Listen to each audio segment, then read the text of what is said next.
제가 지금 앉아있는 이 자리에서 공연도 하고, 여기는 이제 박물관이 이쪽으로는 아마도 이제 뭐 리모델링은 이쪽이 좀 될 거고요.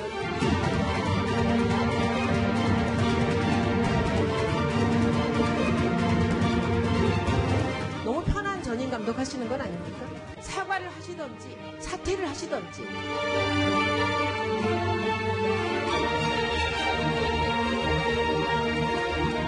그 옆에 계시던 여자분께서 저한테 소개를 해준 게 그 며칠 사이였습니다.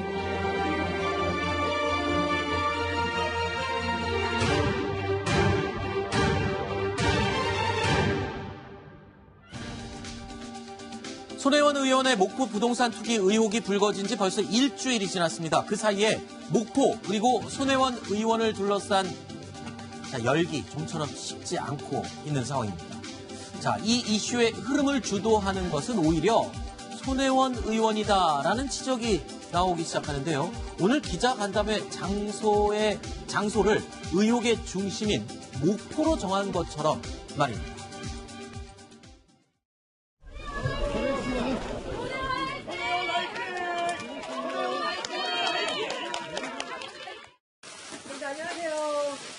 안녕하세요.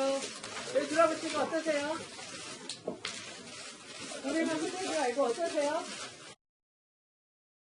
기자간담회를 한다고 그래서 이 지역구인 마포에서 할 줄 알았지만 목포로 향했습니다.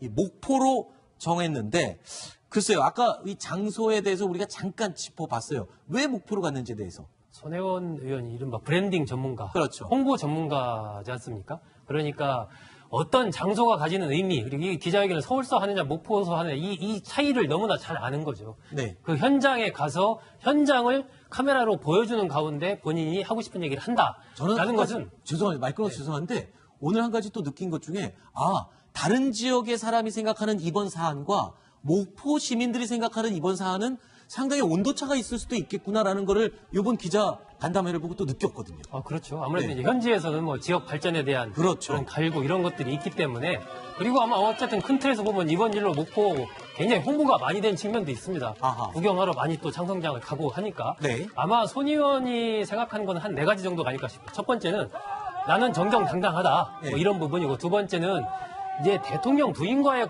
관계가 김정숙 여사와의 관계가 자꾸 거론되니까 여기서 내가 밀리면 안 된다. 네. 이런 생각도 하는 거고 세 번째는 향후에 내가 국회의원 출마 안 해. 그러니까 나 하고 싶은 얘기 하면서 살 거야. 뭐 이런 부분이고. 아쉬움이 없죠. 네, 마지막으로는 이제 손 의원의 성격이 네. 이제 직설적인 거죠. 네. 예, 그런 성격, 이런 뭐 4가지가 어우러져서 목표를 정하고 거기서 여러 가지 얘기를 한 것으로. 그 성격 얘기는 저 뒷부분에 저희가 준비해놓은 내용이 있으니까요. 그것도 얘기를 한번 짚어보고요. 투기 논란의 중심, 목포 박물관 투자에서 박물관 부지에서 이루어진 이 기자 간담회에서는요. 실제로 손혜원 의원을 향한 응원의 목소리가 크게 울려 퍼지기도 했습니다. 생중계로 퍼졌죠. 의원께서는 부동산 투기가 절대로 아닌 오로지 이곳 도시 재생화 등 목포 발전을 위한 투자라고 하는 데에는 변함이 없으십니까? 그럼요. 여론 머리식 마녀 사냥 그리고 경쟁에 절대로 휘말리지 마시고 뜻하시는 일 기필코 이뤄내시길 응원하겠습니다. 네, 고맙습니다. 꼭 그렇게 하겠습니다. 기자회견을 보다 저 장면에서 저도 깜짝 놀랐습니다. 기자의 질문은 맞는데 굉장히 손 의원을 지지하는 한 기자의 질문이었습니다. 그래서 응원 메시지가 질문으로 대체가 된 건데 글쎄요. 이런 모습만 봐도 손혜원 의원의 이런 사안에 대한 대처 방법이 기존의 정치인들의 문법과는 상당히 다른 것 같습니다. 저 장면에서 저는 왜 목포를 택했는지 알겠다라고 느꼈거든요. 예, 손혜원 의원에 대해서 멘탈이 갑이다 이런 얘기가 이제 네. 나오기 시작했는데요. 이런 지금 그 목포의 스캔들 때문에 본인이 이렇게 공경에 처해 있음에도 불구하고 빙상계 성폭력 실태 고발 기자회견을 또 합니다. 네. 이것은 이제 손혜원 의원이 그만큼 이제 여러 가지 일을 동시에 다 할 수 있다라는 것을 보여주는 건데요. 지금 그 손혜원 의원은 아시다시피 그 광고 전문가이지 않습니까? 그렇죠. 그래서 참이슬이라든지 뭐 처음처럼이라든지 뭐 힐스트레이트라든지 이런 굳이 그 상표 이름 말씀 안 하셔도 이런 되는데. 브랜드 이름들을 직접 만들었는데요. 네. 그 만들면서 이제 손혜원이 한 그 인터뷰에서 이런 얘기를 합니다. 이런 브랜드를 만들 때 도대체 어떤 생각으로 만들었냐라는 질문에 대해서 네. 사람들의 욕망을 끌어올리기 위해서 아하. 그래서 내가 이렇게 브랜드를 만들었다 이렇게 얘기를 하는데요. 네. 지금 이 목포에 가서 이 목포에서 기자회견을 하는 이런 부분에 대한 손혜원 의원의 그 대응을 보면 역시 목포 시민들의 욕망을 어떻게 좀 끌어올리는 것이 아닌가라는 생각이 네. 듭니다. 목포 시민들 입장에서는 본인들이 당사자이기 때문에요. 어떤 논리적인 것이거나 아니면 네. 윤리적인 어떤 이런 접근보다는 우리 고장을 좋게 만들어주고 우리 고장을 산토리니로 만들어준다는 이 사람이 어쩌면 더 고마울 수도 있는 겁니다. 네. 그게 또 사람이 인지상정이기도 하니까 알겠습니다. 손 의원은 아마 이런 쪽으로 접근한 거 아닌가 이런 생각이 듭니다. 오늘 현장에 있었던 기자들 일부는 이런 얘기를 했습니다. 오늘 분위기가 기자간담회 같지가 않고 자칫 국회의원의 정책 설명회 같았다라는 의견도 있었습니다. 그리고 이따가 여러분들 나가시면 여기 밑에 뿌리가 있는데 요 골목 안에 골목을 쭉 들어가시면 요 뒤에 굴뚝이 너무나 멋진 굴뚝이 하나 있습니다. 여러분들이 보시는 이 다 허물어져가는 이 집을 보고 저는 너무 가슴이 설레고 그리고 큰 꿈을 가졌습니다. 제가 지금 앉아있는 이 자리에서 공연도 하고 여기는 이제 박물관이 이쪽으로는 아마도 이제 뭐 리모델링은 이쪽이 좀 될 거고요. 이쪽은 이제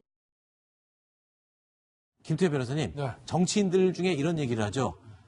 이 악플보다 무서운 게 무플이다.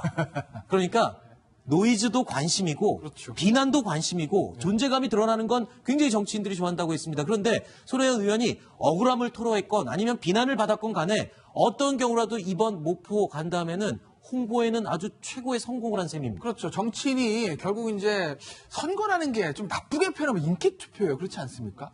아주 나쁘게 보면. 나쁘게 보면. 네. 보면 그런 거예요. 본인의 좀 뭐 정책이든 노이즈 마케팅 본인을 띄워야 한다고 생각을 하고 행동을 했다고 하면 손혜원 의원의 오늘 저 행보들은 그 목적을 달성한 데 있어서는 굉장히 높은 점수를 받을 수 있겠죠. 왜냐하면 보세요. 정치인이 기본적으로 어떤 본인이 궁지에 몰려서 찾아가는 곳이 어디입니까? 지지자들이 있는 네. 겁니다. 대부분 지역구로 갑니다. 그렇죠. 그리고 전두환 전 대통령 고향이 합천으로 내려갔어요. 네. 그 정도로 이제 본인이 지지하는 사람 많이 모여 있는 곳에 가서 힘을 받고 본인의 의견을 설파하는 건데 손혜원 의원은 지금 전국에서 지지하는 사람들 가장 많은 데가 어디겠습니까? 목포죠. 지역구인 마포을이 아니라 목포일 겁니다. 어쨌든요. 목포에 네. 좀 도시가 발전한 측면이 있으니 거기 가서 이제 기자들 불러놓고 이제 본인의 어떤 정책들을 설명하면서 뭐 손혜원 이 얘기 듣고 얘기를 하게 되면 네. 중앙에서 우리 서울에서 여의도 정론관에서 기자회견 했을 때 있었던 그 모습과 좀 다른 화면들이 그렇죠. 보여지기 때문에 뭔가 본인의 의견을 조금 더 적극적으로 얘기할 수 있고 여론의 흐름이 바뀔 수도 있다라고 생각하는 건 아니겠어요? 네. 그래서 아마 이제 목포로 내려간 걸 거고 그 점에서만 보면 오늘 손혜원 의원의 행보는 그 목적을 달성하기 위해서라면 대단한 성공을 거둔 건 맞죠. 네. 일단 민주당 내의 홍보로서는 최고다라는 평가를 받았던 게 사실입니다. 자, 그런 반면에 당 내에서 이런 의견이 있었습니다. 민주당 한 의원의 비공식 멘트인데요. 손혜원 의원과는 친해서도 적이 되어서도 안 된다. 이유가 고집이 워낙 세고 자기중심적이라 자신의 의도는 항상 선하고 옳다고 생각한다. 한 번 싸워본 사람은 다시는 엮이고 싶지 않아 한다. 이걸 물론 이건 좋게 볼 수도 있고 나쁘게 볼 수도 있는 겁니다. 추진력 있고 밀어붙일 수 있는 강력한 설득력이 있다라고 볼 수도 있는 거고요. 그렇죠? 그 한 의원의 그 손혜원 의원에 대한 평가를 물론 일반화시켜서 보기는 물론 그렇죠. 어렵습니다. 예. 그 저 한 의원의 그 의견일 뿐이고요. 그 손혜원 의원의 어떤 성격적인 그런 특징을 좀 설명을 한 것 같아요. 네. 그래서 굉장히 이렇게 좋게 긍정적으로 표현하면 추진력이 있고 그리고 네. 다시 그걸 부정적으로 이야기하면 뭐 좀 고집이 세다 내지는 그 주위를 조금 둘러보기 전에 한 발 먼저 내딛는다 뭐 그런 표현이 되겠죠. 그리고 네. 한 번 싸워본 사람은 다시는 엮이려고 하지 않는다는 건 본인의 뜻은 끝까지 관철해 나가는 그런 힘이 있다는 거 아니겠습니까? 네. 그래서 그 한 의원이 평가를 한 건데 손혜원 의원의 어떤 특징적인 걸 좀 평가를 한 것 같고요. 그리고 그 아까 그 목포 말씀하시면서 뭐 선거가 인기 투표다, 뭐 국민의 뭐 지지 그런 말씀하셨는데 네. 그 뭐 무풀 악풀 이야기를 했는데요. 그 저는 지지를 받고 어쨌든 그 인기 투표를 득하기 위해서는 우리 국민이 굉장히 똑똑하다. 그래서 네. 뭔가 사실관계가 아니거나 아니면 네. 옳지 않거나 그런 걸 기반을 해서 뭔가 여론에 휘말려서 그 사람한테 투표를 해주진 않는다. 그런 네. 생각이 듭니다. 예, 지금 그 민주당 의원의 코멘트는 네. 제가 좀 약간 그 보편적인 입장에서 좀 저걸 해석을 한다면 네. 결국 손혜원 의원과는 좀 논리적으로 논쟁을 할 만한 상대는 아니다. 네. 너무 말이 너무 크다. 그죠? 예, 목소리가 큰 사람이고 논리적으로 논쟁하는 사람은 아니고 논리적으로 논쟁하자고 상대가 접근하면 손혜원 의원은 당신은 그죠? 배반의 아이콘이다. 이런 식으로 나올 것 같다라는 네. 이런 생각을 아마 하는 것 같고요. 그리고 또 한 가지는 초선 의원임에도 불구하고 굉장히 뭔가 권력이 센 것 같다라는 그런 약간 그 두려움 이런 네. 것이 깔려 있는 것 같습니다. 네. 그렇다면 이런 이미지, 좋게 볼 수도 있고 나쁘게 볼 수도 있는 이런 복합적인 이미지, 이런 손혜원 의원의 캐릭터를 상징하는 장면이 국회에서도 벌어진 적이 있었죠. 바로 이 장면이 아주 인상적이었습니다. 지금 감독이 하시는 일이 뭡니까? 근무 시간이 어떻게 됩니까? 출근이 아니고 일이 있을 때마다 왔다 갔다 이렇게 하고 이억 있습니다. 받으시고요. 어디 가서 체크를 하십니까? TV 보시면서 하십니까? 5구장을 동시에 전체적으로 선수들을 보고 있기 때문에 그게 훨씬 좋습니다. 너무 편한 전임 감독 하시는 건 아닙니까? 사과를 하시던지 사퇴를 하시던지 지금 이렇게 끝까지 버티고 우기시면 계속 2020년까지 가기 힘듭니다.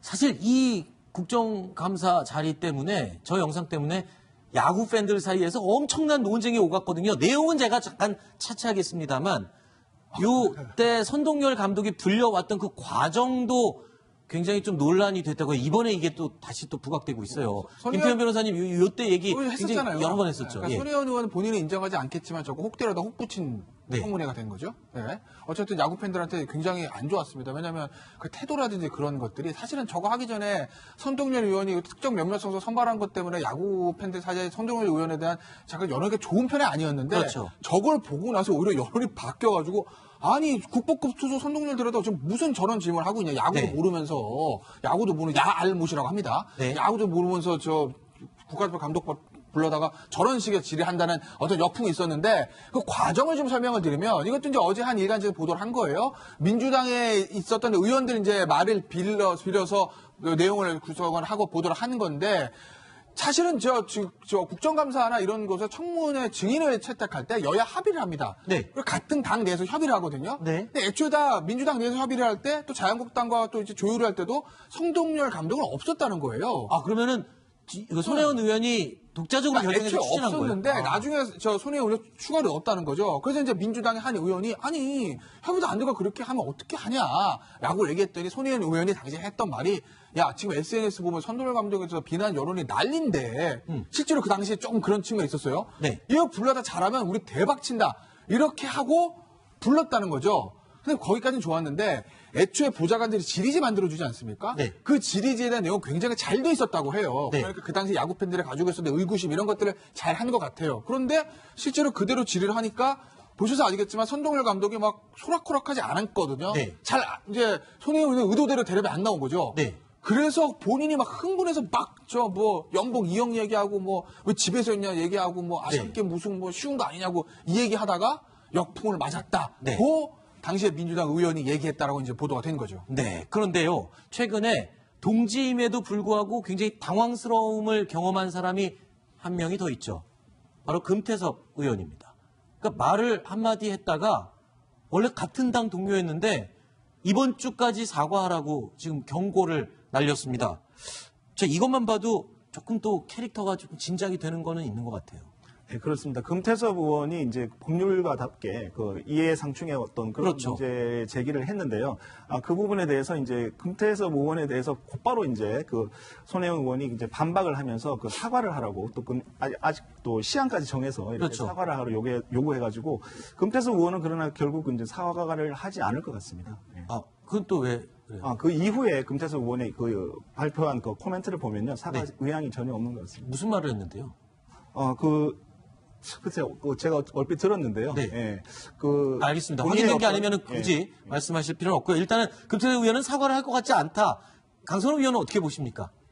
금태섭 의원이 이제 법률가니까 그 법률가정 시각에서 뭐 저런 이야기 할 수 있다고 봅니다. 근데 금태섭 의원이 이익 충돌 이야기를 하면서 예를 든 게 뭐냐면 손혜원 의원이 나전 7기를 판매를 국립중앙박물관에 강요를 했느냐 안 했느냐. 네, 그런 이야기를 아하. 예를 든 거예요. 그래서 손혜원 의원은 그 자초지정을 설명을 하면서 나는 그런 적이 없다. 네. 그러니까 그게 사실관계가 틀리니까 그 부분 관해서 주말까지 나에게 사과를 하라. 그렇게 이야기를 했는데 근데 보통 사람들 같으면 그건 사실관계가 달라요, 금 의원님.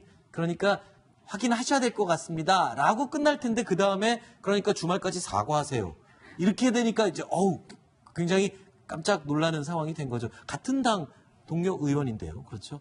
자, 손혜원 의원을 향한 민주당 내 비판의 목소리가 있는 건 사실이죠. 금태섭 의원에게서 끝나지가 않는 것 같습니다. 이종걸 의원 역시 이해충돌 문제를 돌아봐야 한다라고 지적을 했습니다. 손혜원 의원을 적으로 두기는 부담스러운 것도 사실이지만 이제 더 같이 갈 수는 없다. 뭐 이런 판단을 한 건 아닐까요?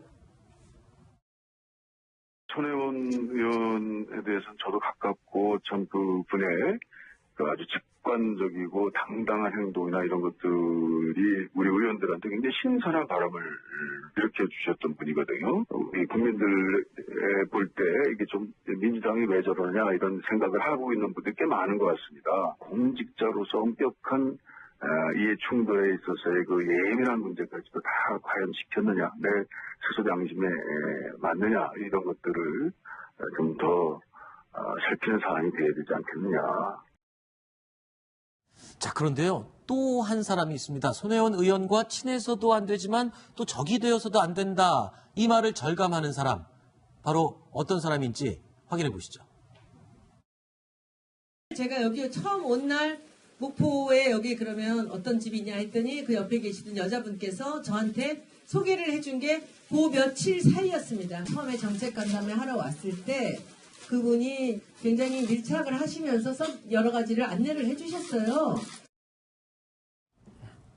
자, 그러니까 처음에 문화재 건물들을 소개를 해줬던 큰손이라고 이른바 속칭 불리는 그분들.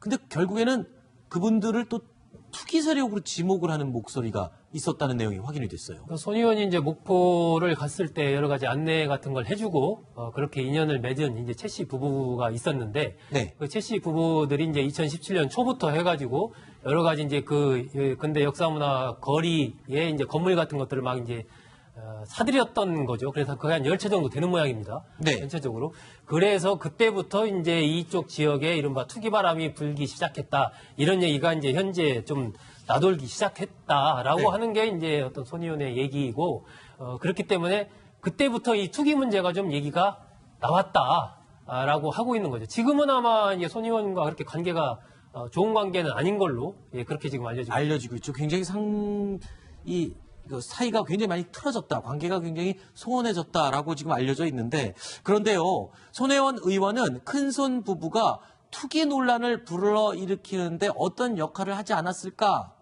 의심을 하고 있습니다. 도대체 그 이유가 뭘까요? 문화재 거리의 큰손이 아니고요. 전 자세히는 몰라요. 이게 소문으로만 돌고 있는 거지. 근데 너무 비싸게 임대를 했더라고요. 불도 안 켜진 동네에 이렇게 비싸게 임대를 하면 어떡하느냐. 그래서 저는 그분을 거의 한 1년 사이에는 본 적이 없습니다. 여러 가지 정황으로 봐서 그분이 뭔가 좀 역할을 하지 않으셨을까라는 합리적인 의심을 하는 중입니다. 아직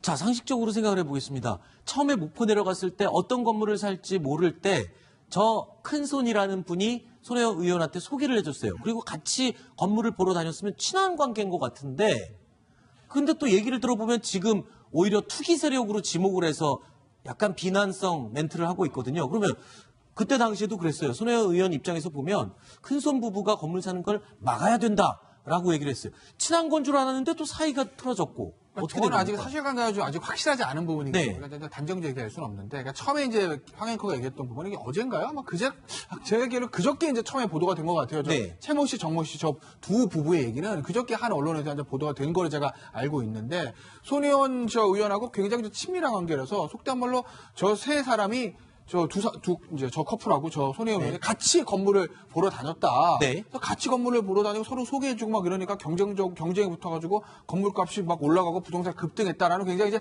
비판적인 내용들의 보도가 그저께 있었는데 오늘 손혜원 의원의 얘기는 그 보도와 좀 결이 다른 거죠. 그렇죠. 최모 씨, 정모 씨 부부는 뭐 그렇게 투기 세력이라고 볼 수 있으나 나랑은 같이 건물을 보러 다니는 사람이 아니라 나랑은 전혀 반대다. 전혀 사이가 안 좋은 사람이다라고 이제 선을 긋고 있거든요. 네. 일단 뭐 손혜원 의원의 오늘 이제 지금 거기에서 대한 해명은 그런데 실제로 그런지 어떤지는 뭐 저것도 뭐 결국 검찰 갔으니까 저게 수상의 대성이 될는지 모르겠지만 언론의 추가 취재라든지 네. 뭐 향후 좀 상황을 좀 지켜봐야 되지 않겠습니까? 지금 상당수 언론의 기자들이 전부 다 지금 정 씨를 찾으려고 혈안이 돼 있는데 아직 아무도 접촉을 하지 못하고 있는 상황이라고 합니다. 네. 네, 손혜원 의원이 처음 목포를 내려간 게 2017년이에요. 네. 그래서 그 전에는 목포에 가본 적이 없었거든요. 네. 그래서 그 간 첫날 그런 적산가옥 같은 거에 반해서 이제 조카에게 전화를 걸게 됩니다. 그러니까 당연히 그 지리를 모르니까 이 일대를 좀 소개를 받고 그런 것 아하. 같아요. 이 장 씨라는 분한테. 근데 네. 그 이 장 정 씨라는 씨요, 분, 정 씨. 정 씨. 예. 근데 이분은 그 목포에서 이미 청소년 시설을 운영을 하던 그렇죠. 분이에요. 그런데